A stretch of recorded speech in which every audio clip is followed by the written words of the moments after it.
বরিশাল বিভাগে ছাত্র জনতার বিপ্লবে নিহতদের পরিবারকে আর্থিক অনুদান দিয়েছে জুলাই শহীদ স্মৃতি ফাউন্ডেশন।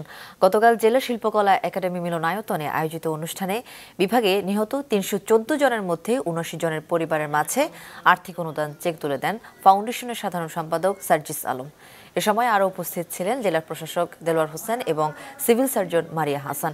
গেল ২রা নভেম্বর থেকে শুরু হওয়া জুলাই বিপ্লবে হতাহতদের আর্থিক সহায়তা প্রদানের ধারাবাহিকতায় বরিশালে চেক দেওয়া হলো।